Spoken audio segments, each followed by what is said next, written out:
Hello everyone. तो चलिए start करते हैं फ्रॉम सेक्शन 49 ऑफ द भारतीय Nyaya Sanhita. Bharatiya Nyaya Sanhita is the 45th act of 2023 and it has came into force on 1st of July 2024। Section 49 is talking about the punishment of abetment. कोई भी ऐसा act अगर हो जा रहा है जिसे हमने अबेट करा था और उस एक्ट के अबेटमेंट की स्पेसिफिकली कहीं कोई एक्सप्रेस प्रोविजन नहीं दिया हुआ है तो उसकी पनिशमेंट क्या होगी। तो 49 is saying that whoever abets any offense, किसी पर्सन ने कोई अबेटमेंट किया है किसी ऑफेंस से related, if act abetted is committed in consequence of abetment, और उस अबेटमेंट के कंसिक्वेंस में वो एक्ट हो चुका है, मतलब वो ऑफेंस कमिट हो चुका है, and no express provision is made by this Sanhita for the punishment of such abetment, और उस अबेटमेंट की कोई सजा तो हमने बताई नहीं है, कहीं एक्सप्रेसली हमने इस प्रोविजन में, इस संहिता में हमने कुछ दिया ही नहीं है, तो वो पर्सन पनिश किया जाएगा as the punishment provided for the offence. तो उस ऑफेंस की जो सजा है वही अबेटमेंट ऑफ दैट ऑफेंस सजा हो जाएगी। Explanation is saying that an act or offense is said to be committed in consequence of abatement when it is committed in consequence of instigation or in pursuance of conspiracy or with the aid which constitutes the abatement। See, कोई भी ऐसा act या offence हम उसे कब कहेंगे कि वो कमिट हो चुका है इन कंसिक्वेंस ऑफ अबेटमेंट, जब वो कमिट हो जा रहा है या जब हमने उसे इंस्टिगेट करा था उसके थ्रू वो कमिट हो चुका है, या हमने अगर कोई कॉन्स्पिरेसी की थी या एड किया था उसके थ्रू अगर वो एक्ट हो जा रहा है। अबेटमेंट की परिभाषा ही यही थी कि कोई भी एक्ट या तो इंस्टिगेशन के थ्रू होना चाहिए, कंस्पिरेसी के थ्रू होना चाहिए या एडिंग के थ्रू होना चाहिए। तो 49 क्लियर करता है कि अगर कहीं कोई एक्सप्रेस प्रोविजन नहीं दिया हुआ है फॉर पनिशमेंट ऑफ अबेटमेंट तो सेक्शन 49 ये कह रहा है कि आप जो उस ऑफेंस की सजा है वही सेम सजा आप अबेटर को दे दीजिए। Illustration is saying that A instigates B to give false evidence। A ने instigate कर दिया B को false evidence देने के लिए, और B ने इस consequence में आकर, इंस्टिगेशन के कंसिक्वेंस में आकर उसने कमिट कर दिया वो ऑफेंस, मतलब उसने फॉल्स एविडेंस दे दिया। तो यहाँ पर ए गिल्टी हो जाएगा of abetting that offence and is liable to the same punishment as B. अब यहाँ पर ए को बी की ही सजा क्यों मिल रही है, बी ने तो फॉल्स एविडेंस दिया, तो बी को फॉर गिविंग फॉल्स एविडेंस उसे पनिशमेंट मिलने वाली है। ए को भी फॉर गिविंग फॉल्स एविडेंस ही सजा मिलने वाली है, बिकॉज गिविंग फॉल्स एविडेंस के अबेटमेंट की अलग से तो कोई पनिशमेंट दी ही नहीं है। ठीक है, इसीलिए हम यहाँ पर ए को भी फॉर गिविंग फॉल्स एविडेंस उसे पनिश कर रहे हैं। Illustration B is saying that A and B conspire to poison Z. A और बी ने साथ में मिलकर षड्यंत्र करा कि वो जेड को पॉइजन देने वाले हैं। A in pursuance of the conspiracy procures the poison and delivers it to B in order that he may administer it to Z। अब इसी के फर्दरेंस में आकर ए ने पॉइजन खरीदा और उसने बी को दे दिया कि अब बी तुम जाओ तुम जेड को दे दो वो poison. B in pursuance of conspiracy administers the poison to Z. अब बी ने वो पॉइजन जेड को दे दिया है ए के एब्सेंस में, एंड देयर बाय कॉजेस जेड्स डेथ। तो यहाँ पर B is guilty of murder हो जाएगा, A is guilty of abetting that offence by conspiracy and is liable to punishment for murder. तो इस वाले इलस्ट्रेशन में ए और बी दोनों को मर्डर की सजा मिल रही है, क्योंकि इन दोनों ने साथ में मिलकर कंस्पायर किया है कि वो जेड को पॉइजन देने वाले हैं। तो ये एक तरह का अबेटमेंट हो गया, बिकॉज ए ने पॉइजन खरीद के बी को दे दिया कि तुम जेड को दे दो। तो दिस इज इलस्ट्रेशन बी, और इसमें भी हमने देखा कि ए और बी दोनों को सेम सजा मिल रही है, that is the punishment for murder.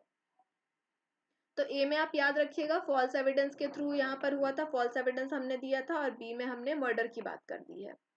ठीक है, और जो सेक्शन ये 49 है हमारा जो आईपीसी था, आईपीसी में सेक्शन 109 में सिमिलर बात करी गई है, और सेक्शन 49 का मतलब है कि ये एक जनरल प्रोविजन है, या आप इसे रेसिडरी प्रोविजन भी कह सकते हैं।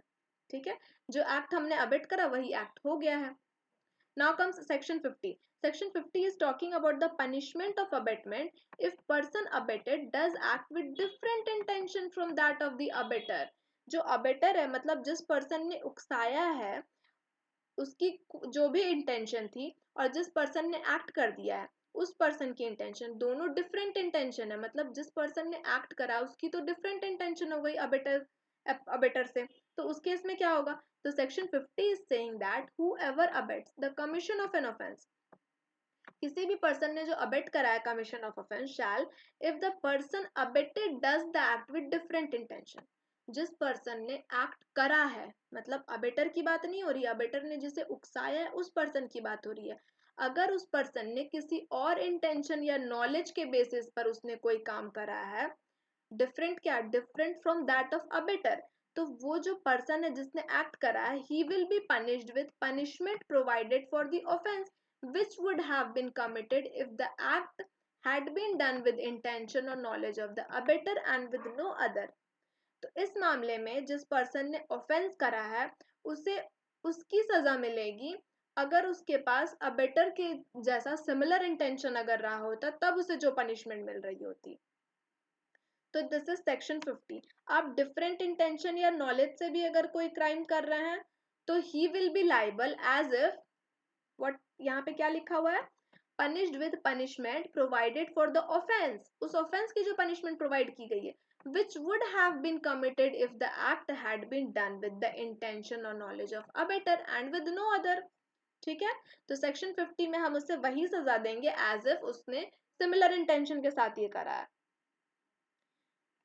तो सेक्शन 50 क्या कह रहा है, इवन इफ अगर उस पर्सन की जिसने एक्ट करा है डिफरेंट इंटेंशन थी या डिफरेंट नॉलेज थी, still he will be liable for the same punishment। Now comes section 51। It is talking about the liability of the abettor when one act abetted and different act done।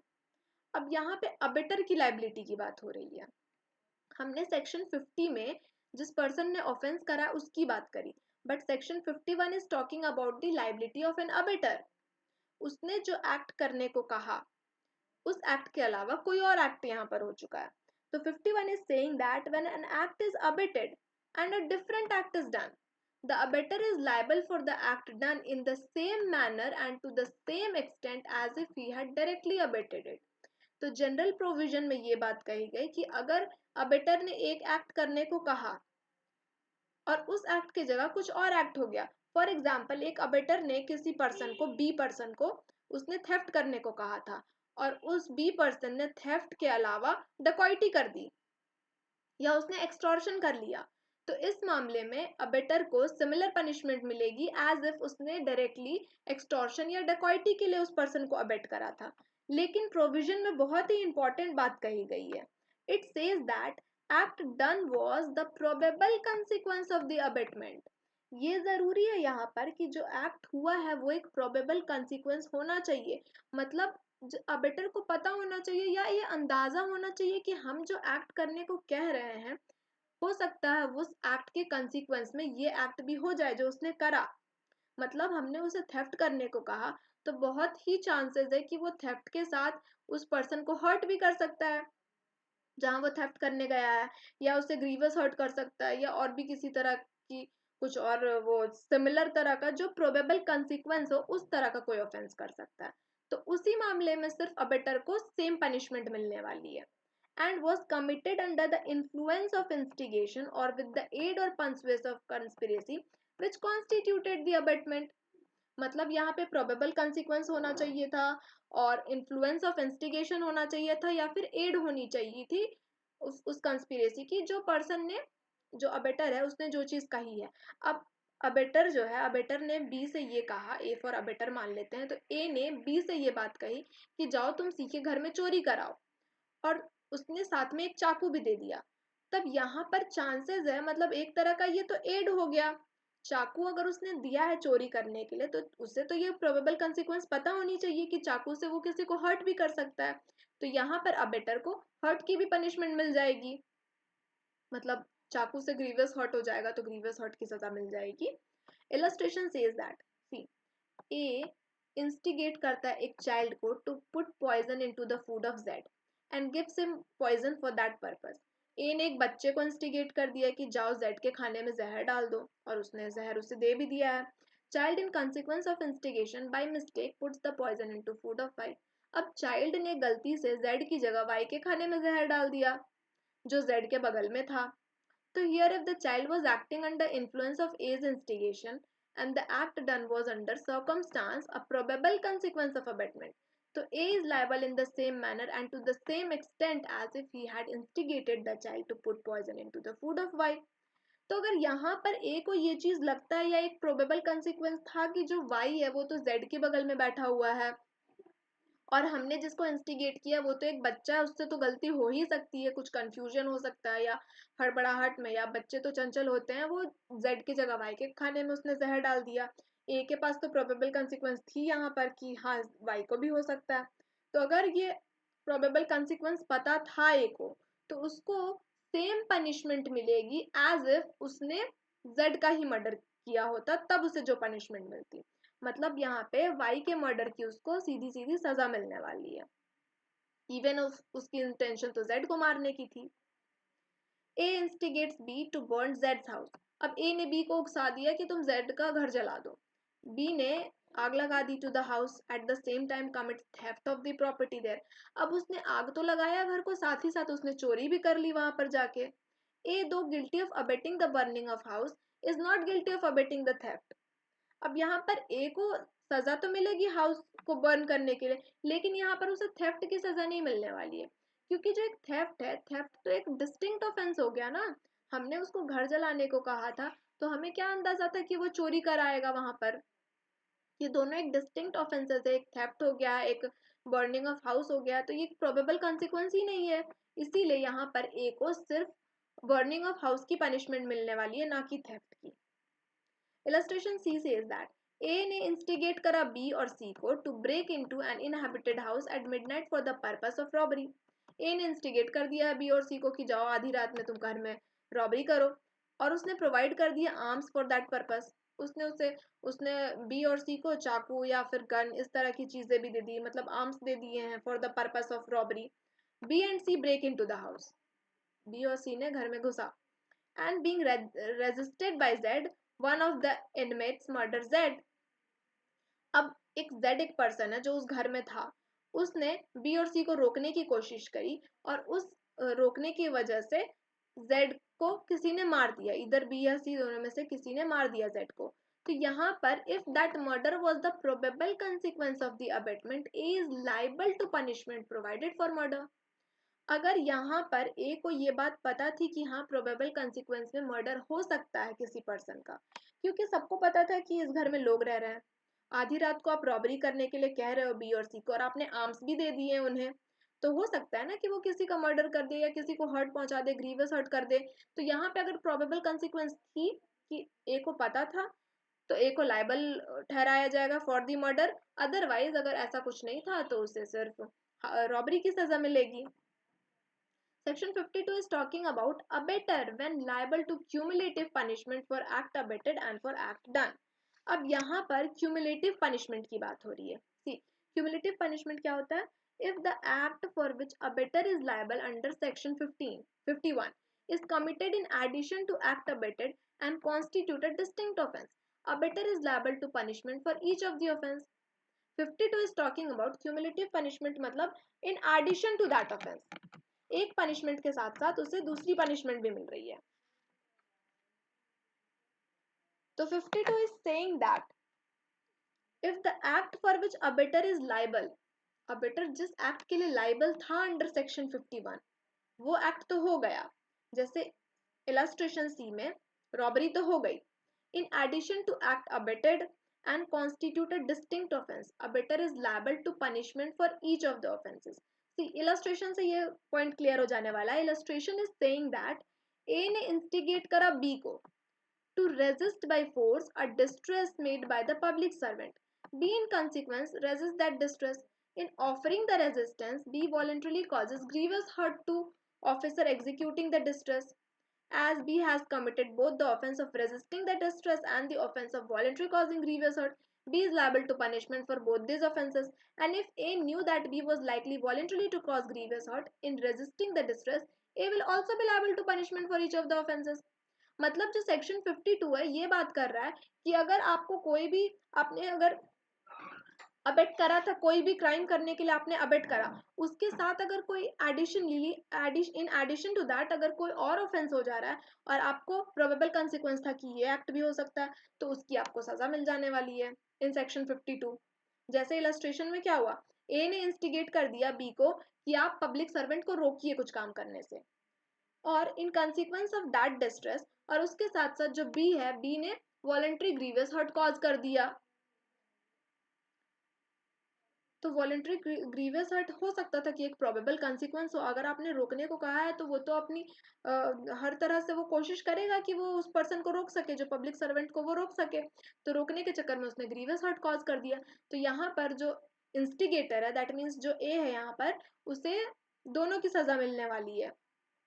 Grievous hurt की भी सजा मिलने वाली है और जो उसने resist किया था बाय फोर्स और डिस्ट्रेस, उसकी भी सजा मिलने वाली है। अगर वहां पर ए को आइडिया था, A knew that B was likely voluntarily to cause grievous hurt, ठीक है, ए की नॉलेज होनी जरूरी है यहाँ पे। Section 53 is talking about liability of abettor for an effect caused by act abetted different from that intended by the abettor। यहाँ पर बात हो रही है कि डिफरेंट ही एक्ट हो चुका है, अबेटर की जो इंटेंशन थी वो एक्ट नहीं हुआ है, यहाँ पे कुछ और ही बात हो गई है। अब सेक्शन 52 में एक लाइन आप लिख लीजिए कि जो भी एक्ट हो रहा है, मतलब did extra offence in addition to the abetted offence. जो एक ऑफेंडर है, he did extra offence in addition to the abetted offence, तो उस मामले में अबेटर को दोनों की सजा मिलने वाली है, ठीक है। अब section 53 is talking about liability of abettor for an effect caused by act abetted different from that intended. मतलब यहाँ पे जो नॉलेज है, नॉलेज को एक सब्जेक्टिव टर्म माना गया है और जो इफेक्ट है वो डिफरेंट हो रहा है फ्रॉम द इंटेंडेड इफेक्ट। तो 53 says that when an act is abetted with intention on part of the abettor of causing a particular effect, ठीक है, ए की इंटेंशन थी कि वो पर्टिकुलर इफेक्ट कॉज करे, and an act for which the abettor is liable in consequence of abetment, he causes a different effect from that intended by the abettor। Abettor को abettor ने जैसा सोचा था उसके अलावा कोई और इंटेंशन, कोई और इफेक्ट इसने कॉज कर दिया, जो ऑफेंडर है liable for the effect caused, तब वो पर्सन तो लाइबल होगा ही, अबेटर यहाँ पर लाइबल हो जा रहा है ना, abettor is liable for the effect cause, जो इफेक्ट हुआ आपको उसके लिए भी लाइबल होना पड़ेगा in the same manner and to the same extent as if he had abetted the act with the intention of causing that effect, provided he knew that act abetted was likely to cause that effect। Abettor जो है, abettor ने किसी को कोई act करने को कहा, offence करने को कहा, अब उस ऑफेंस के अलावा यहाँ पर कुछ और इफेक्ट आ जा रहा है। हमने अगर आपको हर्ट करने को कहा था और यहाँ पे ग्रीवस हर्ट का इफेक्ट आ जा रहा है, तो अगर मुझे नॉलेज थी कि हाँ ग्रीवस हर्ट भी यहाँ पर हो सकता है, तो उसकी भी लाइबिलिटी मुझे उठानी पड़ेगी, जो अबेटर है उसे उठानी पड़ेगी। तो this is section 53। Illustration says that A ने इंस्टिगेट कर दिया बी को to cause grievous hurt to Z, और B in consequence of instigation, instigation में आकर उसने ग्रीवस हर्ट तो कर दिया जेड को, लेकिन जेड की डेथ हो जा रही है यहाँ पे ग्रीवस हर्ट के वजह से।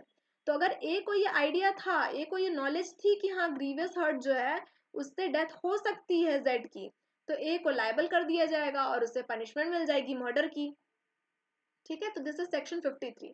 Section 54 is talking about abettor present when offence is committed. ये तो और सीरियस बात है। 54 में कहा गया कि अबेटर ही वहां पे मौजूद है जहां पर ऑफेंस हो रहा है।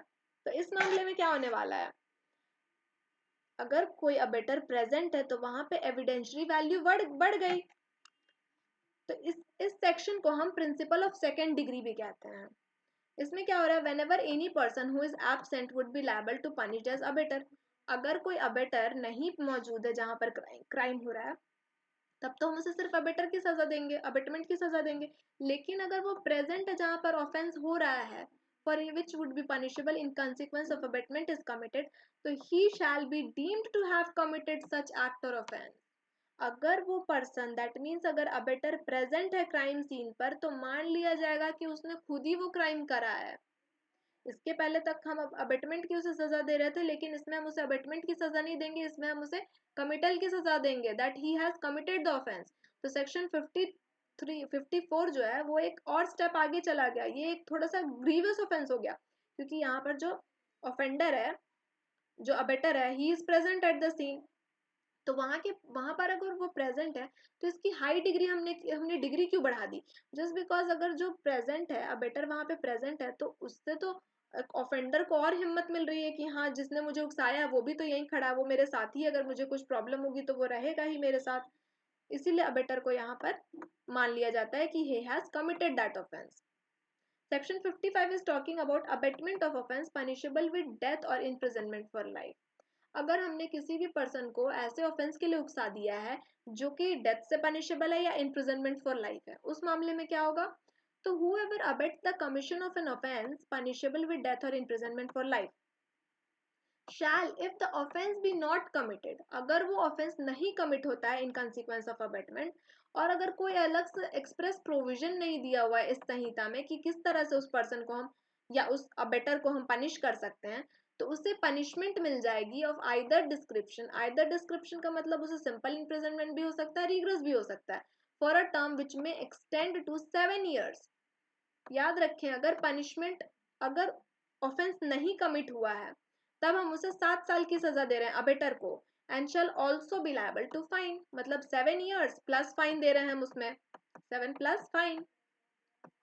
लेकिन and if the act for which the abater is liable in consequence of abatement and which causes hurt to any person, अब इस ऑफेंस के चक्कर में हर्ट हो जा रहा है कोई पर्सन, हमने अबेट करा बी को कि आप सी की डेथ कर दीजिए, सी का मर्डर कर दीजिए, और मर्डर करने के चक्कर में अगर सी को हर्ट हो जा रहा है, तो उस मामले में abettor shall be liable to imprisonment of either description for a term which may extend to 14 years and shall also be liable to fine. तो सेक्शन 55 ने ये बात कही कि अगर हम किसी को उकसा रहे हैं या किसी को अबेट कर रहे हैं ऐसा काम करने के लिए जो कि पनिशेबल विद डेथ है या इम्प्रिजनमेंट फॉर लाइफ है, तो जो अबेटर है उसे 7 साल तक की सजा मिल सकती है एंड फाइन भी हो सकता है. लेकिन अगर हर्ट कर दे रहा है, वो जो ऑफेंडर है वो अगर हर्ट कर दे रहा है किसी पर्सन को, तो हर्ट अगर हो जा रहा है तो उसमें 14 साल की सजा हो जाएगी और साथ में फाइन भी आपको देना पड़ जाएगा, सीधा डबल हो जा रहा है punishment. Illustration says that A ने इंस्टिगेट कर दिया बी को कि आप जेड की मर्डर कर दीजिए. ऑफेंस इज नॉट कमिटेड, यहाँ पे ऑफेंस हुआ ही नहीं, क्योंकि अगर ऑफेंस हो जाएगा तब तो मर्डर की सजा मिलने वाली है. If B had murdered Z he would have subject to punishment of death. ठीक है, अगर उसने कमिट कर दिया होता, मर्डर कर दिया होता जेड का, तब तो उसे पनिशमेंट फॉर डेथ मिलती या लाइफ इम्प्रिजनमेंट मिलती. मतलब यहाँ पे सेक्शन 55 में तो फॉल कर रहा है ये. Therefore, A is liable to imprisonment for a term which may extend to 7 years. 7 साल तक की सजा मिलेगी क्योंकि यहाँ पर जो अबेटमेंट हमने करा था वो तो कमिट हुआ ही नहीं है. And also to a fine, और अगर हर्ट हो जाता है जेड तब कितनी सजा मिलेगी? तब हम उसे 14 साल की सजा देंगे अबेटर को और साथ में फाइन भी देंगे. Section 56 is talking about abatement of offense punishable with imprisonment. See, 55 में हमने डेथ देख लिया या लाइफ इम्प्रिजनमेंट से रिलेटेड ऑफेंस देखा. अब 56 is talking about punishment with imprisonment. मतलब यहाँ पर लाइफ या फिर हम लोग डेथ तक नहीं जा रहे हैं, हम लोग सिंपल इम्प्रिजनमेंट या सिर्फ इम्प्रिजनमेंट की बात कर रहे हैं. मतलब सिंपल और रीग्रेस इम्प्रिजनमेंट वाला ऑफेंस हो सकता है, लेकिन वो एक लिमिटेड एक्सटेंट तक के लिए, लाइफ इम्प्रिजनमेंट के लिए नहीं है. उस मामले में कितनी सजा मिलेगी एक अबेटर को?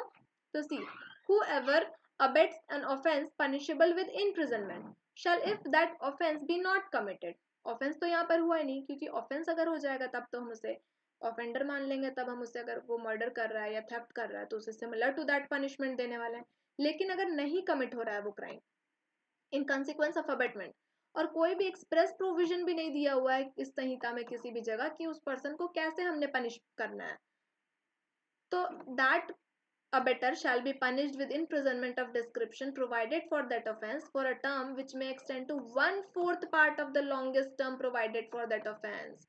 1/4 part मतलब अगर उसने एक थेफ्ट के लिए अबेट करा था किसी को और थेफ्ट कमिट नहीं होता है और कहीं पे एक्सप्रेस प्रोविजन भी नहीं दी हुई है कि सिर्फ अबेटमेंट ऑफ थेफ्ट का हम क्या पनिशमेंट दें, तो उस मामले में 1/4 part of the longest term का इम्प्रिजनमेंट मिलेगा अबेटर को. थेफ्ट की कितनी सजा होती है? 3 साल होती है, 3 साल मैक्स होती है. तो 3 साल का हम 1/4 निकालेंगे, दैट मीन्स 9 मंथ हो गए यहाँ पे, तो 9 मंथ तक उसे हम सजा दे सकते हैं अबेटर को. और with such fine as is provided for that offence, और थेफ्ट में जितनी फाइन रहेगी वो भी दे सकते हैं या फिर दोनों के साथ दे सकते हैं. एंड इफ अबेटर और person abetted is a public servant, जिस पर्सन ने अबेट करा या जो पर्सन अबेट हुआ है जिसे हमने अबेट करा है वो अगर पब्लिक सर्वेंट है, whose duty it is to prevent the commission of such offense.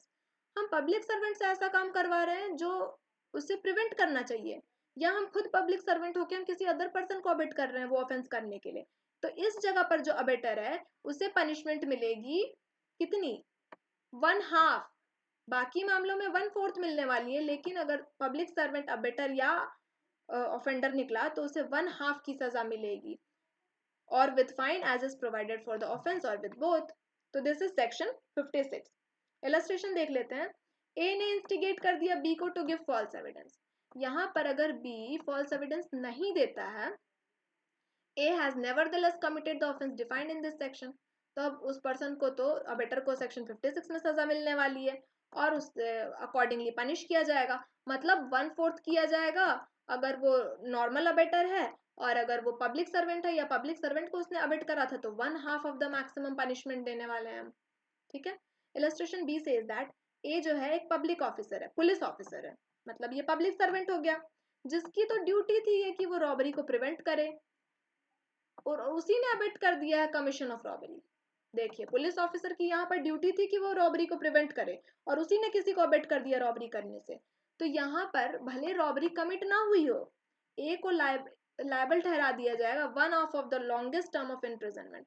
तो रॉबरी की जो सबसे ज्यादा पनिशमेंट होगी उसका 1/2 पनिशमेंट हम पुलिस ऑफिसर को देने वाले हैं, और साथ ही में फाइन भी दे देंगे। Illustration C says that B abets the commission of a robbery by A. ठीक है, बी ने अबेट कर दिया commission of robbery by A, जो कि एक पुलिस ऑफिसर है, मतलब हम यहाँ पर पुलिस ऑफिसर को अबेट कर रहे हैं। बी वाले इलस्ट्रेशन में पुलिस ऑफिसर ने अबेट किया है। इलस्ट्रेशन सी में पुलिस ऑफिसर को हमने अबेट कर दिया जिसकी ये ड्यूटी थी कि वो उस ऑफेंस को प्रिवेंट करे, रॉबरी को प्रिवेंट करने का काम उसका है। तो हियर दो रॉबरी बी नॉट कमिटेड, यहाँ पर भले रॉबरी कमिट नहीं हुई, तो जो बी है is liable to 1/2 of the longest term, क्योंकि बी ने अबेट करा था एक पुलिस ऑफिसर को। पुलिस ऑफिसर कौन होता है? पब्लिक सर्वेंट होता है। हमने पब्लिक सर्वेंट को ही अबेट कर दिया, तो हमें 1/2 सजा मिल जाएगी of the longest term provided for the offence of robbery and also to fine, साथ में फाइन भी देना पड़ेगा। Section 57 is talking about abetting commission of offence by public or by more than 10 person. See, whoever abets commission of an offence by public generally. कोई भी person अगर public को भड़का रहा है या फिर उन लोगों को भड़का रहा है, 10 से ज्यादा लोगों को भड़का रहा है या अबेट कर रहा है कोई ऑफेंस करने के लिए, तो उस मामले में क्या होगा? Whoever abets the commission of an offence by public generally or by any number of class of person exceeding 10, मतलब 10 से ज्यादा लोग हो गए, shall be punished with imprisonment of either description for a term which may extend to 7 years and with fine. 57 में बोला गया कोई भी अगर किसी कमीशन, किसी ऑफेंस के कमीशन के लिए पब्लिक को भड़का रहा है या फिर 10 से ज्यादा लोगों को अगर वो अबेट कर रहा है, तो he will be punish for 7 years, 7 साल तक की उसे सजा हो सकती है। Point to be noted that अगर वो इन ऊपर के किसी भी सेक्शन में फॉल करने लगा, मतलब अगर उसने किसी के डेथ के लिए भड़काया था किसी को, या कुछ और बड़ा क्राइम करने के लिए भड़काया था, तो सिर्फ 7 साल तो नहीं मिलेगी। अगर उसने मर्डर के लिए भड़काया था और मर्डर हो जाता है तब उसे मर्डर की सजा मिलेगी। लेकिन ये एक जनरल पनिशमेंट है कि अगर आप जनरल पब्लिक को या 10 से ज्यादा लोगों को अबेट कर रहे हैं तो वहां पर आपको 7 ईयर्स तक की पनिशमेंट मिलेगी and fine. Illustration says that A affixes in a public place a placard instigating a sect consisting of more than 10 members to meet at a certain time and place for the purpose of attacking the member of an adverse sect. यहाँ पर बात हो रही है कि हमने public को भड़काया है, 10 से ज़्यादा लोगों को कहा कि चलिए इस वक्त इस जगह पर हम मिलने वाले हैं, और उनका पर्पस क्या है कि वो अटैक करेंगे दूसरे सेक्ट के लोगों को while engaged in a procession. तो ए ने कमिट करा है ऑफेंस जो कि 57 में डिफाइन है। Section 58 is talking about concealing design to commit offense punishable with death or imprisonment for life. 58 में कंसीलमेंट की बात हो रही है। सी, कंसीलमेंट भी एक तरह का अबेटमेंट ही है।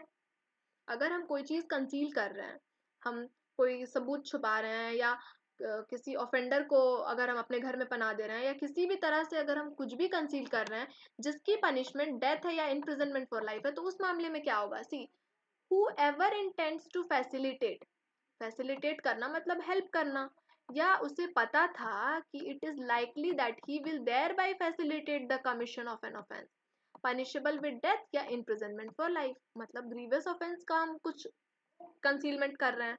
वॉलेंट्रली कंसील्स, वॉलेंट्री वर्ड बहुत जरूरी है, मतलब हम जानबूझकर कंसील कर रहे हैं बाय एनी एक्ट और ओमिशन और by the use of encryption, encryption की मदद से, या कुछ एक्ट करके या कुछ ओमिशन करके, और any other information hiding tool, या कोई और इंफॉर्मेशन हाइडिंग टूल का इस्तेमाल कर रहे हैं। तो existence of design to commit such offence और makes any representation which he knows to be false respecting such design, या हम किसी इस तरह से रिप्रेजेंट कर दे रहे हैं जो हमें पता है कि ये चीज गलत है, एक तरह से ये भी तो कंसीलमेंट हुई। अगर हम फॉल्स रिप्रेजेंटेशन कर रहे हैं मतलब हम सच्चाई छुपाकर हम गलत चीज रिप्रेजेंट कर रहे हैं, तो दैट इज ऑल्सो कंसीलमेंट। तो उस मामले में क्या होगा, तो if that offence be committed be punished with imprisonment of either description for a term which may extend to 7 years। अगर वो ऑफेंस कमिट हो जाता है तो उसे 7 साल तक की सजा मिलने वाली है जो कंसील कर रहा है, और ऑफेंस नहीं होता है तब उसे आइदर डिस्क्रिप्शन 3 साल तक की सजा मिल सकती है and also liable to fine. This is section 58। Illustration says that A को ये बात पता थी, knowing that dacoity is about to be committed at B. A को पता था ये बात कि बी के साथ डकॉइटी होने वाली है, और उसने मजिस्ट्रेट को फॉल्सली इन्फॉर्म कर दिया कि जो डकॉइटी है वो तो सी के साथ कमिट होने वाली है। A place in opposite direction, C जो है वो तो अलग डायरेक्शन में है, and thereby misleads the magistrate with intent to facilitate commission of offence. अब यहाँ पर ए ने बी बी के बजाय सी प्लेस की बात कर दी कि वहां पर डकॉइटी होने वाली है, तो उसने ये सच्चाई को कंसील कर लिया या उसने फॉल्सली रिप्रेजेंट कर दिया। तो तो यहाँ पर वो ऑफेंस के लिए लायबल हो जाएगा। सेक्शन 58 में उसे सजा मिलने वाली है। Dacoity is committed at B persons of the design. अब अगर यहाँ पे कमिटमेंट हो जाता है मतलब बी वाले प्लेस पर डकॉइटी हो जाती है, तब तो उसे 7 साल की सजा मिलेगी, अगर नहीं होती है तो 3 साल की सजा होगी, और ए पनिशेबल हो जाएगा अंडर दिस सेक्शन। ठीक है। Section 59 is talking about public servant concealing designed to commit offense which it is his duty to prevent। ये हम नेक्स्ट सेक्शन में करने वाले हैं, नेक्स्ट वीडियो में करने वाले हैं। आई होप आपको सेक्शन 58 तक क्लियर हो गया होगा। Thank you.